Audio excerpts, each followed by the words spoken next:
menyarankan kepada para pemerintah daerah untuk menggunakan peta zona nilai tanah sebagai sumber acuan nilai tanah dalam menentukan besaran PBB dan BPHTB.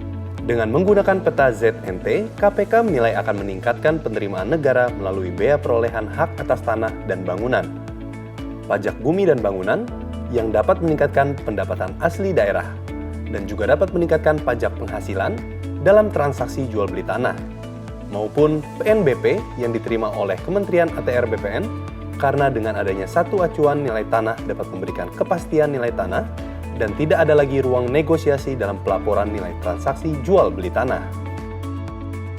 Kendati demikian, Kementerian ATR BPN menyadari bahwa informasi nilai tanah dalam peta ZNT yang sifatnya zona mengandung peluang ketidakadilan bagi masyarakat. Sebagai ilustrasi, kita ambil contoh dari sebuah komplek perumahan di daerah Johar Baru, Jakarta Pusat.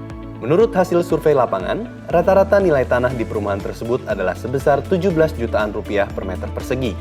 Dengan sistem ZNT, semua bidang tanah dalam komplek perumahan tersebut dianggap memiliki nilai yang sama, yakni sebesar 17 jutaan rupiah per meter. Tanah yang terletak di jalan utama dianggap bernilai 17 jutaan rupiah per meter persegi.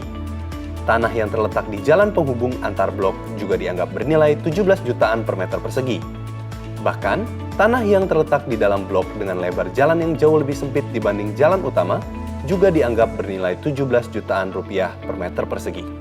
Ketika nilai yang sama rata ini digunakan untuk menghitung tarif pelayanan pertanahan, PBB, BPHTB, dan PPH untuk semua bidang tanah dalam komplek perumahan tersebut, maka akan terjadi ketidakadilan bagi masyarakat.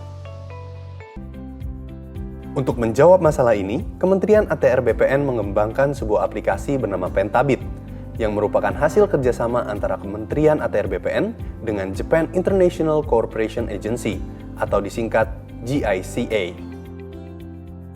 Pentabit adalah aplikasi untuk pemetaan nilai tanah secara massal berbasis bidang tanah, yang menghasilkan nilai tanah yang unik untuk masing-masing bidang tanah berdasarkan keunikan karakteristik bidang per bidang tanah. Sebagai ilustrasi, kita kembali mengambil contoh dari sebuah komplek perumahan di daerah Johar Baru, Jakarta Pusat, yang sudah kita bahas sebelumnya. Dengan Pentabit, nilai tanah di jalan utama komplek perumahan akan cenderung lebih tinggi. Misalnya, pada contoh ini, nilainya 20 jutaan per meter persegi.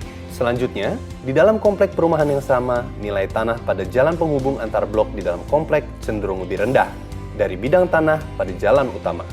Pada contoh ini, nilai tanahnya 15 jutaan per meter persegi. Selanjutnya, masih di dalam komplek perumahan yang sama, nilai tanah di dalam blok perumahan yang jalannya relatif lebih sempit akan cenderung lebih rendah. Pada contoh ini, nilai tanahnya 13 jutaan per meter persegi.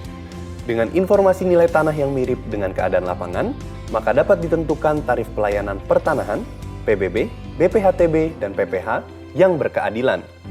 Pemilik tanah dengan nilai yang lebih tinggi akan membayar tarif pelayanan pertanahan, PBB, BPHTB, dan PPH yang lebih tinggi. Dan begitu juga sebaliknya. Faktor-faktor penentu nilai tanah digunakan sebagai variabel prediksi dalam memperkirakan nilai tanah. Variabel prediksi dalam aplikasi Pentabit antara lain terkait informasi jaringan jalan, informasi jenis zonasi tata ruang, informasi fasilitas sosial dan umum, serta informasi resiko bencana. Bisa juga ditambahkan variabel-variabel prediksi lain yang bisa bervariasi antar kabupaten atau kota. Selain telah menyediakan aplikasi Pentabit, Direktorat Penilaian Tanah sedang mengembangkan portal penilaiantanah.atrbpn.go.id dan aplikasi pengumpulan data lapangan. Petugas yang melakukan survei di lapangan dalam pengumpulan data sampel transaksi nilai tanah dimudahkan karena bisa langsung upload ke server penilaian tanah secara real-time menggunakan gawai yang sudah terinstall. Demikian juga data peta nilai tanah akan bisa diakses melalui portal penilaian tanah.atrbpn.go.id. Selain dapat meningkatkan penerimaan negara melalui penentuan besaran tarif pelayanan pertanahan, besaran PBB, besaran BPHTB, dan besaran PPH, Pentabit juga memudahkan dalam penyusunan dokumen perencanaan pengadaan tanah dengan menyediakan acuan perkiraan awal nilai tanah yang akurat. Perencanaan konsolidasi tanah dengan menyediakan perkiraan nilai tanah sebelum dan sesudah konsolidasi tanah. Perencanaan perubahan tata ruang dengan menyediakan perkiraan nilai tanah sebelum dan sesudah perubahan tata ruang dan monitoring nilai tanah terkait arahan tata ruang. Walaupun Kementerian ATR BPN sudah memiliki infrastruktur berupa aplikasi dan portal yang mumpuni untuk pembuatan peta nilai bidang tanah, namun karena keterbatasan anggaran di Kementerian ATR BPN, maka untuk kegiatan pembuatan peta nilai tanah berbasis bidang, diharapkan pemerintah daerah dapat ikut berpartisipasi dalam hal pembiayaan.